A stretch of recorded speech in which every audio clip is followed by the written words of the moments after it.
அனைவருக்கும் வணக்கம். எவ்வளவு பெரிய கடன் இருந்தாலும் இந்த கோவிலுக்கு போய் வழிபாடு செஞ்சுட்டு வாங்க. நிச்சயமா கடன் பிரச்சனை தீர்றத கண்கூட பார்க்க முடியும் அப்படின்னு சொல்றாங்க.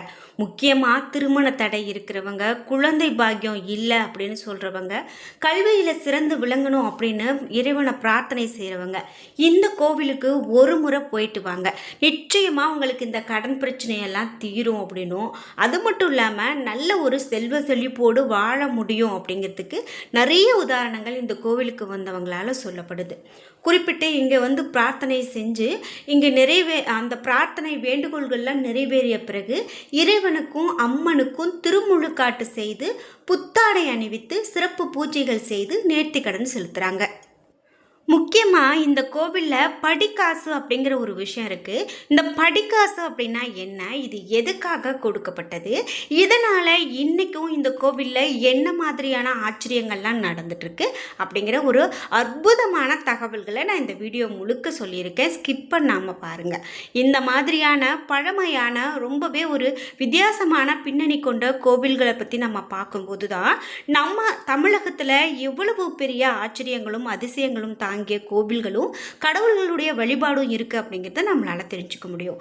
இந்த கோவிலுக்கு நீங்களும் போயிருக்கீங்க அப்படின்னா மறக்காமல் உங்களுடைய கருத்துக்களை கமெண்ட் பாக்ஸில் பதிவிடுங்க. அது மட்டும் இல்லாமல் இது போல் கோவில்கள் எங்களுக்கும் தெரியும். இந்த நேர்த்திக்கடனுக்காக இந்த கோவில் ரொம்ப சிறப்பு பெற்றது, நான் இந்த கோவிலுக்கு போய் என்னுடைய வாழ்க்கையில் நிறைய மாற்றங்களை பார்த்தேன் அப்படின்னா மறக்காமல் உங்களுடைய கருத்துக்களை கமெண்ட் பாக்ஸில் சொல்லிவிட்டு இந்த வீடியோ எப்படி இருந்துச்சு, இன்னும் எப்படி நம்ம சொல்லியிருக்கலாம் அப்படிங்கிற உங்கள் கருத்துக்களை எல்லாம் கமெண்ட் பாக்ஸில் சொல்லிவிடுங்க. வீடியோவை ஸ்கிப் பண்ணாமல் பாருங்கள். நீங்கள் இன்னும் நம்ம சேனலை சப்ஸ்கிரைப் பண்ணாமல் இருந்தால் சப்ஸ்கிரைப் பண்ணிக்கோங்க. கூடவே இருக்க பெல் ஐக்கானை மறக்காமல் கிளிக் பண்ணிடுங்க. வாங்க வீடியோக்குள்ளே போகலாம். இந்த வீடியோ பார்த்துட்டு இருக்கக்கூடிய உங்களுக்கும் நிறைய கடன் பிரச்சனை இருக்குது, இதுலேருந்து என்னால் மீள முடியல, எனக்கு நல்ல ஒரு பரிகாரம் செய்து இதையெல்லாம் உடனடியாக தீர்க்கணும் அப்படின்னு நினைக்கிறீங்களா?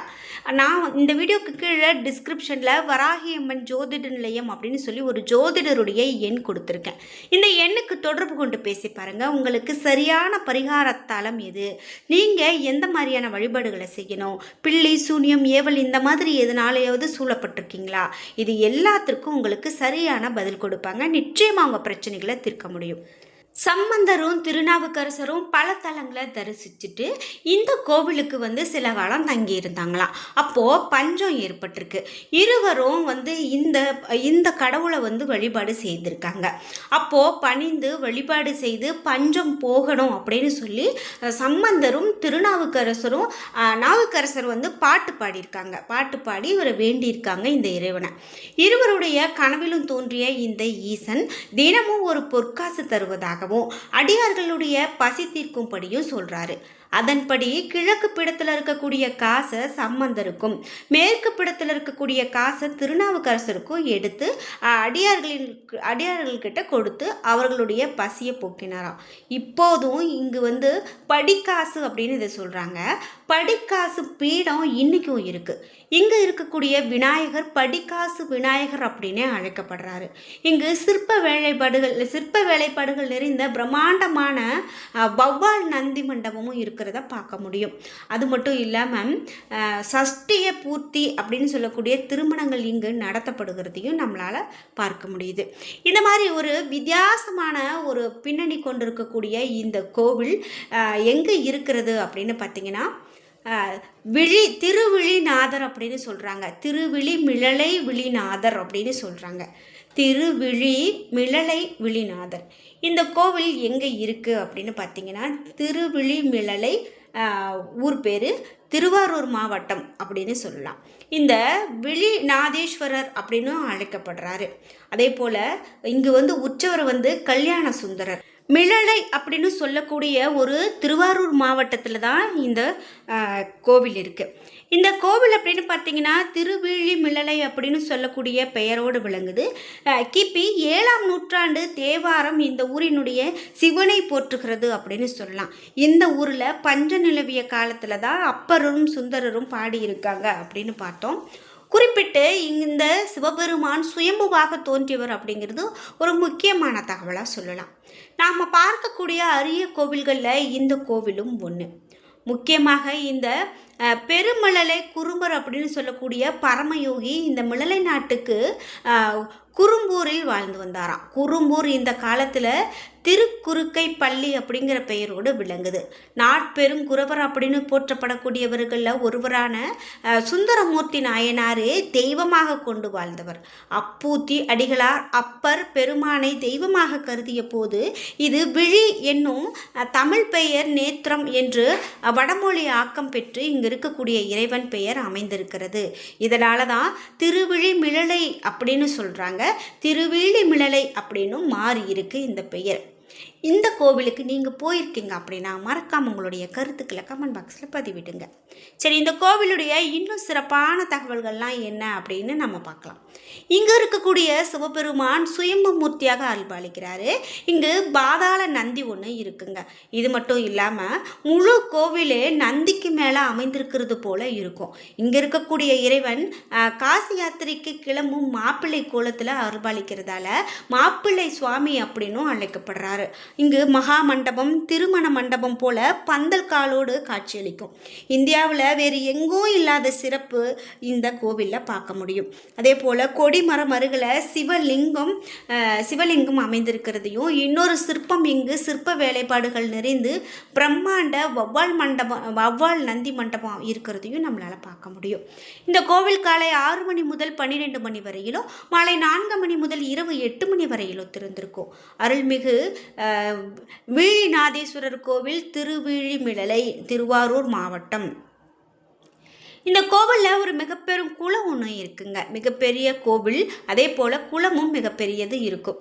இந்த கோவில் கிழக்கு நோக்கி இருக்கும். இந்த கோவிலுடைய மாடக்கோவில் அமைப்போடு இருக்கும்.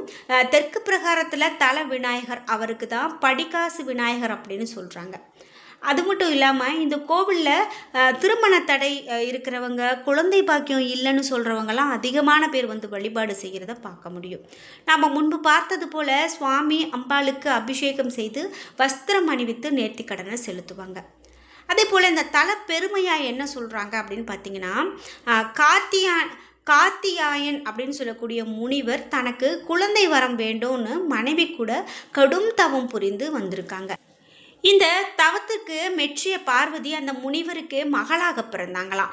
அந்த குழந்தைக்கு கார்த்தியாயினி அப்படின்னு பெயரிட்டு வளர்த்து வந்திருக்காங்க.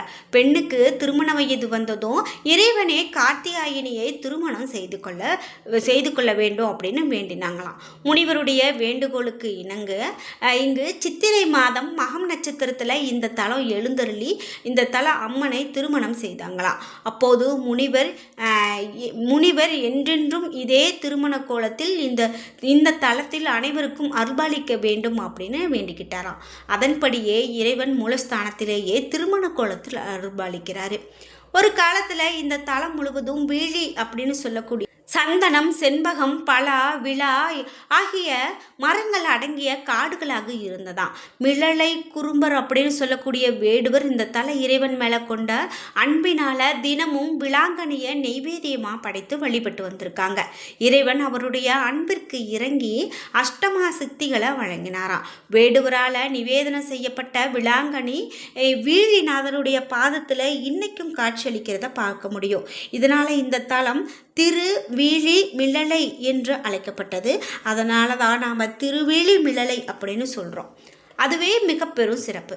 இதே போல் மகாவிஷ்ணுனுடைய சக்கராயுதத்தை சலந்தரன் என்ற அரக்கன் பறித்து சென்றுட்டாங்களாம். அப்போது பரமசிவனிடம் சக்கராயுதத்தை மீட்டு தர வேண்டும் அப்படின்னும், பூலோகத்தில் வேலி செடிகள் அடர்ந்த இடத்துல தான் இருக்கிறதாகவும் அங்கு தினமும் பூஜை செய்தால் சக்கராயுதத்தை கிடைக்கும் அப்படின்னு அதாவது வேண்டுதலுக்கு இணங்க இறைவன் அருள்பாலித்திருக்காரு. விஷ்ணுவும் இந்த தலத்தில் தன்னுடைய பெயரால் ஒரு தீர்த்தம் உண்டாக்கி அதில் இருந்து சிவனுக்கு அபிஷேகம் செய்து 1000 தாமரை மலர்களால் ஈசனை வழிபாடு செய்திருக்காங்க. ஒரு நாள் சிவனுடைய திருவிளையாடலால் சிவ பூஜைக்கான 1000 தாமரையில் ஒன்று குறைந்திருக்கு. அந்த ஒரு தாமரைக்கு பதில் விஷ்ணு தன்னுடைய கண்ணையே 1000வது மலராக கொடுத்தாராம்.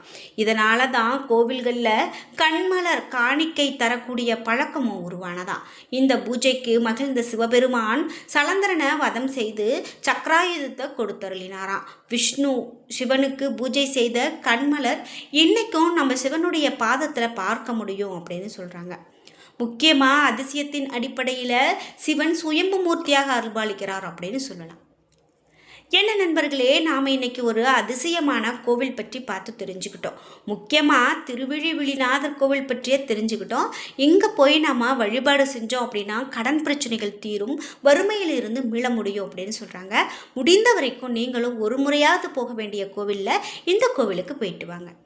என்ன நண்பர்களே, இன்றைக்கி வீடியோவில் நாம் ஒரு சிவத்தலத்தை பற்றி சிறப்பான தகவல்களை தெரிஞ்சுக்கிட்டோம். வீடியோ உங்களுக்கு ரொம்ப பயனுள்ளதாக இருந்திருக்கும். வீடியோ பிடிச்சிருந்தால் லைக் பண்ணுங்கள், ஷேர் பண்ணுங்கள், கமெண்ட் பண்ணுங்கள். நீங்கள் இன்னும் உற்சாகம் டிவி சேனலை சப்ஸ்கிரைப் பண்ணாமல் இருந்தால் சப்ஸ்கிரைப் பண்ணிக்கோங்க.